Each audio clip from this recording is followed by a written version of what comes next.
because we'll probably be fighting November or December. Who would you prefer? Would you prefer 3 times with Robbie or a new challenge in Rory? You know what? It doesn't matter. It really doesn't. I think that whoever I face this next time, I'm going to be bigger, stronger, faster, better than I ever have. And I've actually figured out how to live my life as a champ. You know what I mean? I know it's weird. It's like you were kind of uncomfortable the first go around. Yeah, it was a little bit because, you know, you're sitting here getting pulled every way, which way. And now I've learned, okay, this is the way our training camp needs to be. This needs to be, you know what I mean? I'm figuring out the small details. And every champ goes through that little bitty transition. You know what I mean? Where they got to figure out what's important, what's not. And I'm at that stage where now I'm like, okay, I want to get that belt back. And when I get that belt back, I want to hold on to it until I retire. So getting that sample got you, not that you lost the hunger, but got you refocused, as the word to use. I won't say re-hunger, got you refocused. Refocused, and not only the hunger, but also the desire. You know what I mean? Once I won it, I was like, nobody can beat me. Does that make sense? And whenever I went to that last fight, I thought I won, but I didn't, to the UFC or to the Nevada State Commission. And that's whenever I realized, I was like, hey, it can come and go. 2 questions I have to ask you. One, are you did, because you had a better weight cut last time. Is that what you mean by living your life a little bit better? And 2, I won't say cardio questions, but have you learned by going these 5 rounds in the last year and a half, basically, every fight you fight in the fight, except the last one? No, it's not the cardio. Cardio doesn't bother me. I for some reason, God's blessed me with a lot of cardio. You know what I mean? I can go for days. Tomorrow, if you wanted to, we can go 5 rounds. For some reason, I can just do that. My body's just naturally can do that. But what it is the weight cut. Me and my wife, we sort of sat down. You know, we learned a lot from Mike Dolce, and we sort of put it into our own hands. You know what I mean? There's always a fallout guy, right? Well, I got tired of that. And that's why I sort of took the responsibility on myself and sat here and said, hey, I'm doing it myself. What do I got to do? This is what I need to do. And we implement it. Well, you gotta say people question your decision to sit out because you had the fight that you fought back in March, and you kind of sitting out waiting for the winner on Saturday's fight. You receiving criticism, or you just sticking to your guns? I'm sticking to my guns. Well, here's the thing. What have I done the last 2 years? Five fights for titles. Exactly. And when do I fight? I fight March and late November, early December. I fight March, early December, and now I'm fighting March and early December or late March. You know what I mean? So my timeline has never changed. But one thing I've noticed is that I've been able to refocus the way I'm doing things. I don't travel as much. I don't do this as much. I sit here and say, that's not worth it. Because what is my end goal? My end goal is to get the belt back, right? Well, if I travel a lot and do all these appearances for, let's say, $5,000 or $10,000 or $20,000, well, is that my end goal?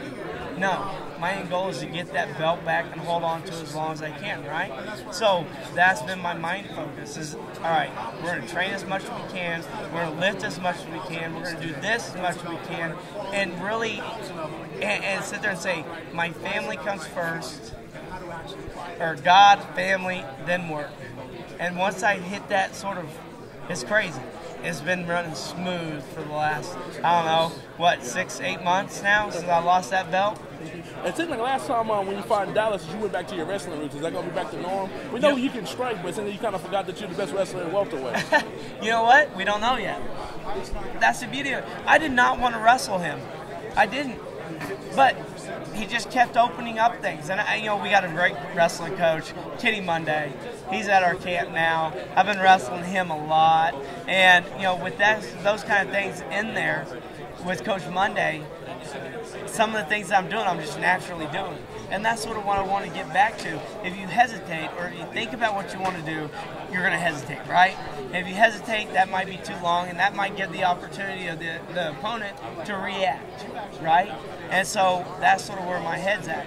I want to take a step back, get my skills back to where I want them to be. I know I have the striking, I know I have the wrestling, but what I want to do is I want to sit here and say, do I have everything in line like I like it? Is everything checked off the list? And know that my main goal is to get that belt and hold it. And can I do that this next time? And right now, I say yes. And last question, who you think gonna win on Saturday and why? Out of Break who? it down. Out of who? Rory McDonald and Robbie Lawler? Okay, if I'm Robbie Lawler, I want to close the distance. I can't let him keep me at bay, because look at the first fight. He sort of did that. Robbie Lawler closed the distance in the 3rd round, knocked him on his back, right? So if I'm Robbie Lawler, that's what I want to do. I want to close the distance, I want to get in tight, and I want to make it a fight. If I'm Rory McDonald, I want to keep him at bay. I want to use my length. And whenever he does close the distance, I want to use my wrestling to prevent him from throwing anything big.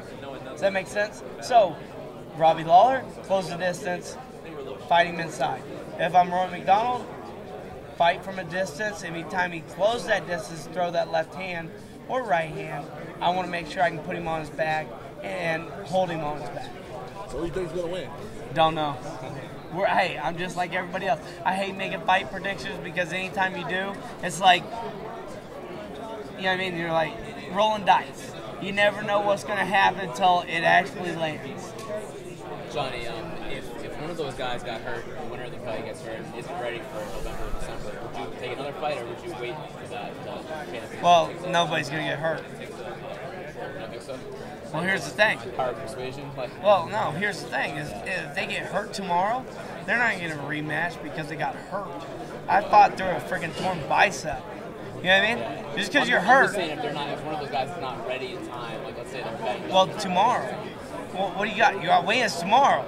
You know what I mean? If you were talking a month ago, then that's a totally different story. Does that make sense? I mean for you, because you're targeting November or December. Yeah. If let's say the winner of tomorrow's fight, Saturday's fight, is not ready in time for that target Oh date, yeah, you know no, what I'm gonna wait for him. Okay. Hey, here's the thing. You're not I can stuck always get better. Does that make sense? Yeah. I can always get better. I've been doing it for 8 years. You know what I mean? Look at Robbie Lawler. How long has he been doing it? 14, 15? 2002. Since 2002. You know what I mean? That's a long time. I started in 2007, and I had no fight experience whatsoever until 2007. So, I can still learn. And that's the thing, is that the belt is my only focus right now.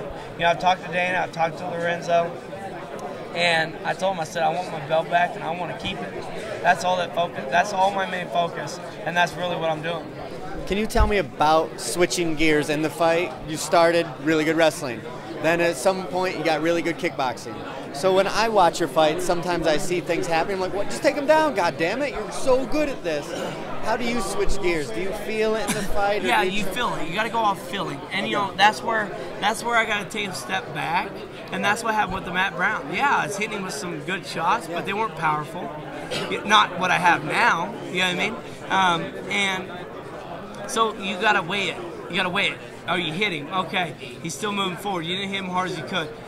Boom, boom, boom, boom, boom, boom. He's still going to move forward. All right, put him on his back. All right, let's see if he still wants to do it. Boom, boom, boom, boom. He's still moving forward. All right, put him back on his back. You know what I mean? And not only that, but also, like I said, I've been getting stronger. I've been focusing so much on lifting weights. It's crazy. You know what I mean? Like, I'm lifting 3 to 4 times a week. That's all I've been dedicating my life to, is getting stronger, getting back to what I was in college.